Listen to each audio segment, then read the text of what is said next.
Hey, Mama, you're listening to the Resting in Motherhood podcast with your host and new motherhood BFF, Brittni Maya.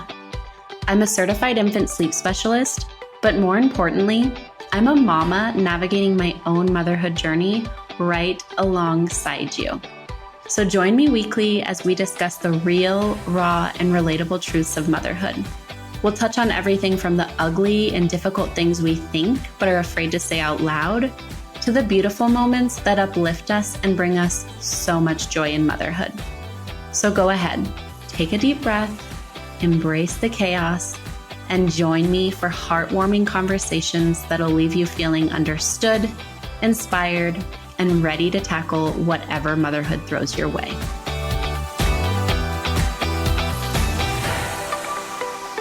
Happy New Year! I hope you had a wonderful holiday season and you are having a great start to the year.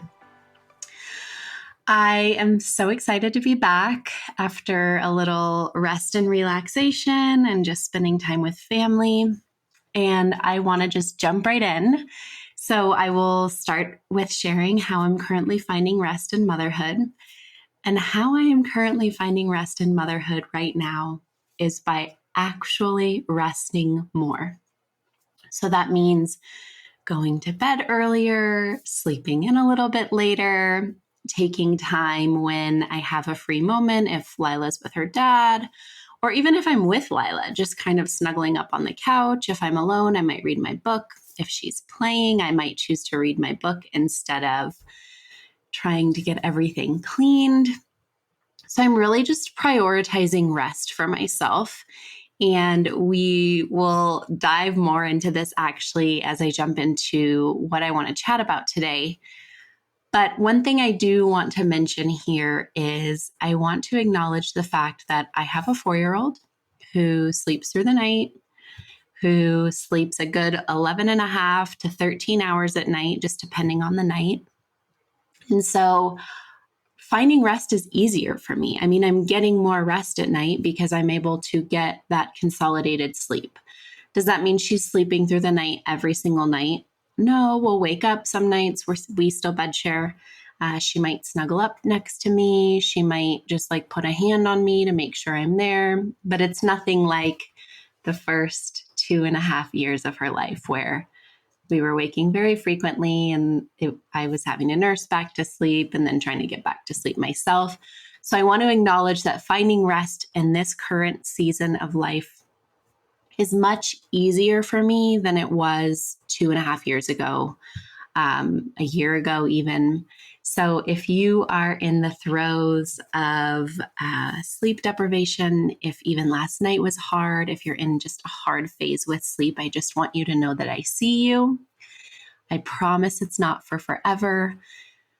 But I also want to let you know that you can find rest even when sleep is really difficult, which again, I will jump into.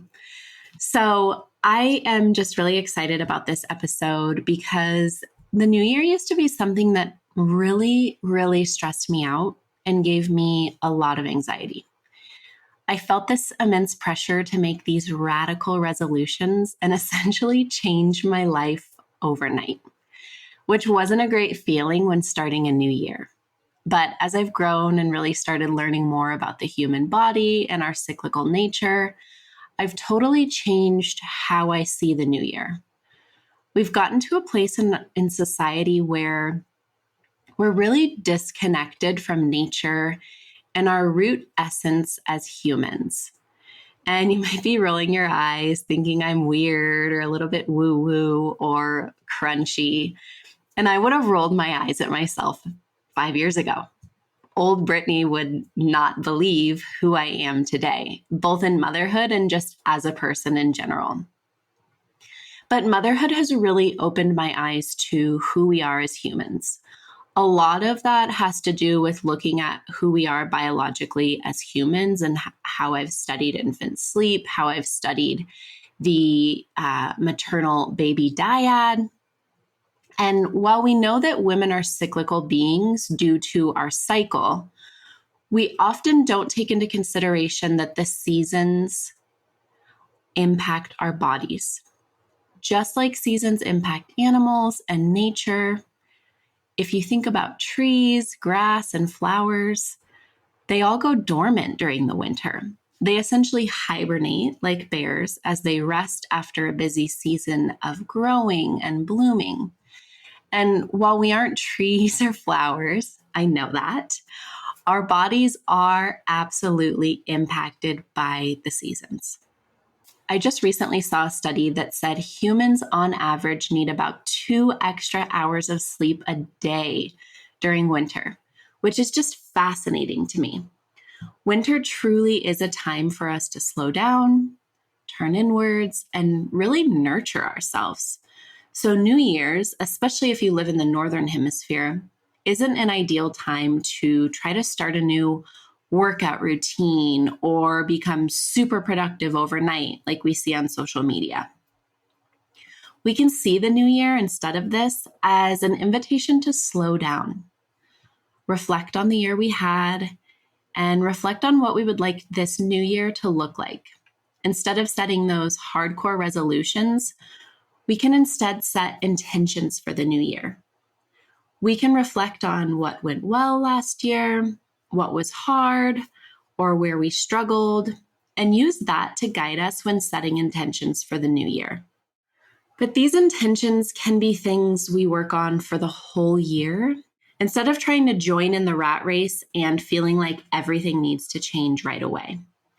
I am a huge journaler. I think I've talked about this before. In the last year, I would say in the last 2 years, I've really started journaling, but this last year, I journal a lot.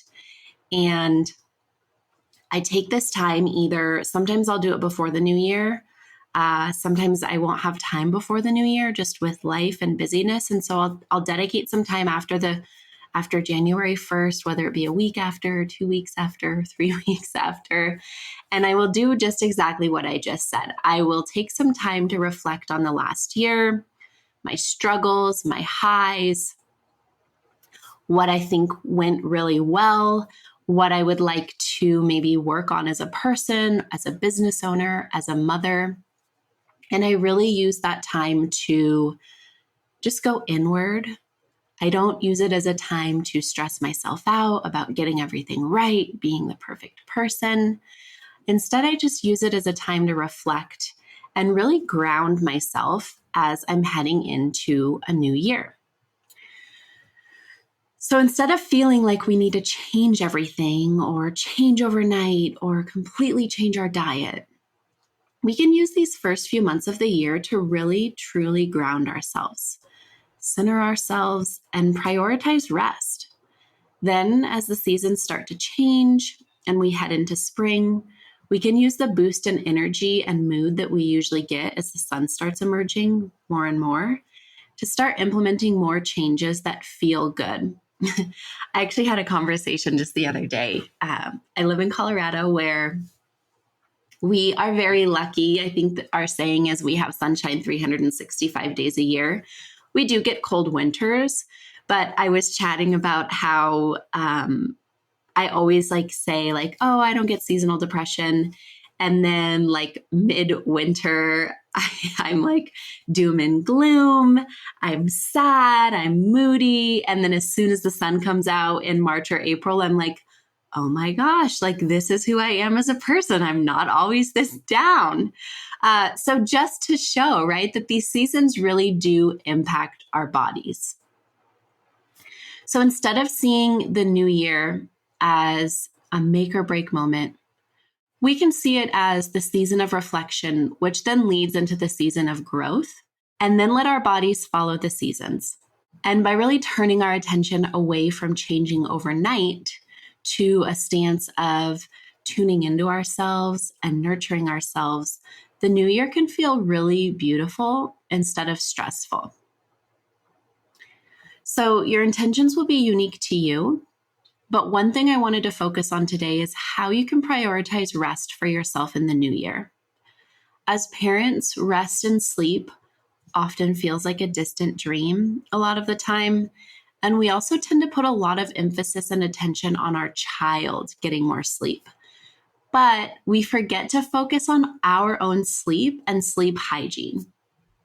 And I just want to say here, I'm not attacking, right? I have been in the depths of sleep deprivation. I know what it feels like to feel like you parent all day and then you get your child down and then you might have an hour to yourself or they might wake up 30 minutes later. So I get that. And I don't want this to also discredit how hard those nights are. If you're at a place where maybe you already are prioritizing rest to the best of your ability, I want to remind you that you don't need to suffer through a sleep situation that feels unsustainable. If you're dealing with hourly wakes all night long, if you're dealing with split nights where your baby is up for hours at a time in the middle of the night, if you're dealing with early rising, so any wakings, regular wakings before 6 a.m., if you're dealing with false starts where your baby is waking very frequently at the beginning of the night and you're at your wit's end, I don't want you to feel like you have to stay there and struggle just because you've chosen not to sleep train. That is where I come in. That is where I have a course that can help you, or I can work one-on-one with you. So I do just want to acknowledge that piece. When I talk about prioritizing rest for ourselves, it does not mean accepting a situation that feels completely unsustainable that we know needs to change. It means if we are at a place where we're like, okay, this feels manageable, but I still feel like I need more rest, this is where we can prioritize that rest for ourselves. So, how can you do this? The first one is boring. I will admit it, especially when you've spent all day parenting and you want some time to yourself after they go to sleep. But the first one is just to simply go to bed early. If your little one goes to sleep early, let's say 7:30 or 8 o'clock or 8:30, take advantage and don't go to bed much later than them, especially if you know they are going through a phase where they are waking frequently at night. Like if you're going through teething or a sleep progression or they're sick, go to bed early. And again, I know this is so hard because we want an hour to ourselves. We want that hour to decompress. What I will say here is if you have a partner and you are handling the majority of the night wake-ups, and this would work in your home with your partner's schedule, one thing you could do is take an hour before bed, before your child's bedtime, and take that hour to use to decompress for yourself. So maybe that means your partner does the bedtime routine. If there's a bath involved, maybe they do bath, and they really take that one-on-one time with your child so you can take that hour or even 30 minutes or 45 minutes to decompress. And then you can go to bed either with your child or, like I said, shortly after. And just remember, it won't be like this forever. I promise you. I was up until 11:30 last night, which is very late for me, reading my book, which still, even 4 years into motherhood, feels really dangerous. Like I still almost have these flashbacks or like trauma images in my head of like, oh my gosh, I'm going to go to bed at 11:30 and she's going to wake up at 11:45 and be up for an hour. And it doesn't happen anymore. So just a reminder that these early bedtimes for yourself will not always be the norm.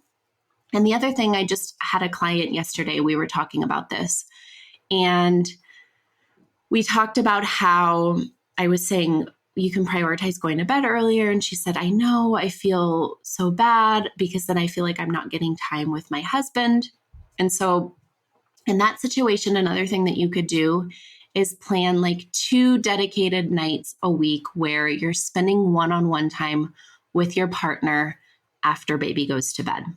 Or if you have family nearby or a babysitter or a nanny, maybe you schedule a date. That could be a breakfast date. I always used to dread nighttime dates because of bedtime and all of that. And so while I was still married, one thing we would do is do daytime dates. So we would go to breakfast or go to lunch and then shop or do whatever we were going to do. So there's ways around that. You just need to get creative. But even if you're going to bed early 4 out of 7 nights a week, and the other 3 nights, maybe one you use for yourself and the other 2 you use to spend with your partner, or vice versa, if you have one, you can get creative with it while still prioritizing that rest. Another one, and this one is really hard, is to avoid caffeine or stimulants at least 7 hours before bedtime. And I know that seems extreme, but that means no 4 p.m. cup of coffee. Caffeine obviously is a stimulant, so it's going to impact our sleep. So if you're going to get that caffeine in, get it in the morning. Don't try. I would say probably 2 p.m. would be your cutoff. I will also say that one thing that has really helped for me was I actually stopped drinking coffee. And now some days I won't even drink any caffeine during the day. Other days I'll do like a chai or a matcha. But I found that the caffeine amount in coffee was giving me really bad anxiety, which was then leading me to feel even more exhausted by the end of the day. So check your caffeine habits. I was going to say an easy one. It's not an easy one, but it is something that can definitely impact sleep that you can change. Another really important one is to get some exercise during the day. Take a walk, have a dance party with your little one, or really anything you like. And as someone who used to go to the gym like 5 days a week before having a child, it took me a good 2.5 years to get back into like a regular workout routine.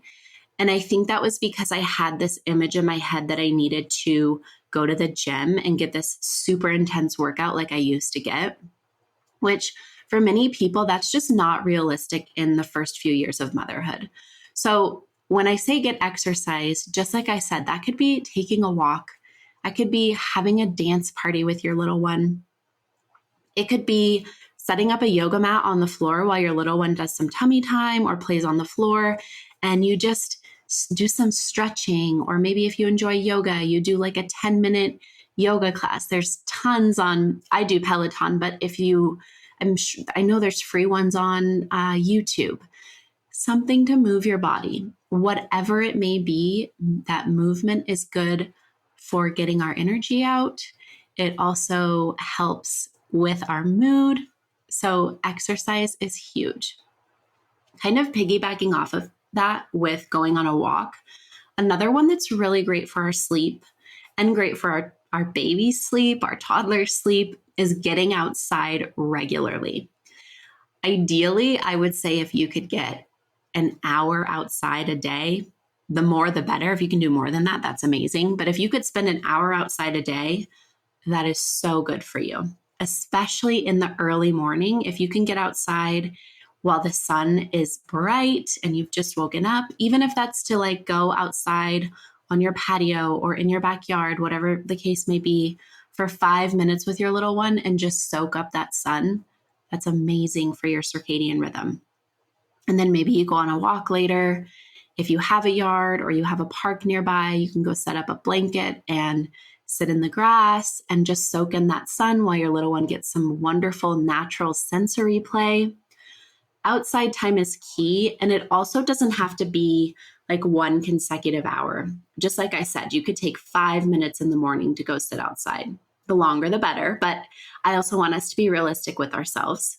And then after breakfast or whatever the case may be, maybe you go on a 20-minute walk. Maybe in the afternoon, you go on another 20-minute walk. Maybe you, like I said, just go sit outside. Obviously, all weather permitting.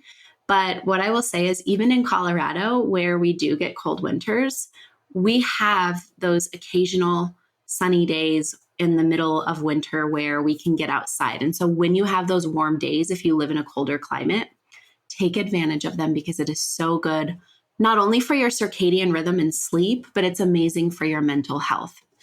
If you work, you could, again, I know every work schedule is different, but you could take some time and simply go on a walk on your lunch break, even if it's like a 15-minute walk. Just try to prioritize some outside time for yourself. Another one is paying attention to the foods that you're eating. it's ideal to eat foods that contain calcium, protein, and magnesium around dinner time. Magnesium is amazing for sleep. I love a magnesium lotion, but you could also be eating foods that are rich in magnesium. Bananas are rich in magnesium, which could be like a nice bedtime snack. Tart cherry juice stimulates the release of melatonin. So sometimes at night, I'll just do like a little bit of sparkling water with some pure tart cherry juice, and I'll put a little bit of lime in there. It feels like a cocktail. I don't drink, so it's a perfect little mocktail. And you could use that as like a nice little treat at night to drink before bed, which will help with sleep. We could call it a sleep mocktail. Another really hard one that's really important is to put away the electronics before bed. So that means stop the scrolling. Maybe you don't watch TV at night, but instead you could read a book. I had a client the other day who told me she knits at night. I know this one is hard because this is often our only time to watch a movie or TV show and just let our mind go blank. So if you're going to watch something, make sure you're wearing blue light blocking glasses. And again, maybe ideally try to shut it off at least 30 minutes before you go to bed. Ideally, we want to avoid all artificial blue light for at least 2 hours before bed. And again, I know this one is so hard because I know that feeling at the end of the day where all you want to do is not think. Like you just want your mind to go blank and you want to either scroll or you want to look at a screen. And I know that feeling. I used to always watch TV once Lila went to bed, and now I'm like, and I go through phases, but now I'm like 2 months into a phase of not watching any TV before bed. I'm only reading before bed. Sometimes I'll journal. And I have noticed such a difference in my sleep quality. I have an Oura ring that tracks my sleep, and my sleep quality compared to my sleep quality when I'm reading before bed compared to when I watch TV is very different. I get less deep sleep when I watch TV before bed. I'm more restless when I watch TV before bed. And so, again, I know this one is hard. Maybe you watch one episode and then you take an hour if you're not choosing to go to bed early, and you take that hour to journal or stretch or read a book or listen to a podcast. Another thing that you can do is create a relaxing routine for yourself. So just as our little ones have a bedtime routine, we can make our own. It could be washing your face, putting on a nice face cream. Maybe you put a diffuser on at night with some like sleep scents. But it's a great way to let your brain know that sleep is coming and it's time to start relaxing for sleep. Another one, which could replace screen time, is journaling before bed. This can be just getting anything out that's making you feel anxious, just to get it out on paper. Sometimes when I'm feeling really anxious and I know I have a ton to do the next day, I'll create a to-do list. That way, all of these things that are causing anxiety in my mind are out on paper, so I don't have to think about them. It could be just journaling about your day, what you would like to do the next day, anything really. If journaling isn't something you like to do, if you have a partner, you could kind of do the same with them. Tell them how you're feeling, the hard parts of the day, the good parts of the day, etc. And this is also a great time just to spend time with your partner. So again, I know that if you're dealing with hourly wakes or anything like that, these aren't going to be a long-term fix. They can absolutely help maximize your sleep. And I think that's what we need to focus on is how can we prioritize rest within the season of motherhood that we're currently in? And as we start this new year, what intentions, if you want to set intentions, that's another thing. You don't have to set any. You could say, I'm just going to go with the flow this year, which is amazing. I just don't want you to feel that pressure of starting the new year and having to change everything and become the best version of yourself, right? With all of these high hopes. And then by February, feel like, oh my gosh, like I haven't done anything I said I was going to do. So what intentions can you set to better prioritize rest for yourself? What intentions can you set to better nurture yourself? And really focus on just taking care of yourself, which will ultimately help you take care of your child better. Happy New Year. I hope you have a wonderful day. And here's to a beautiful 2024 for every single one of us. Let's meet up next week too. Make sure to subscribe to the Resting in Motherhood podcast on Apple Podcasts, Spotify, or wherever you're listening. Want to continue this conversation? Head to the show notes for this episode at restinginmotherhood.com/podcast, or connect with me on Instagram at resting_in_motherhood.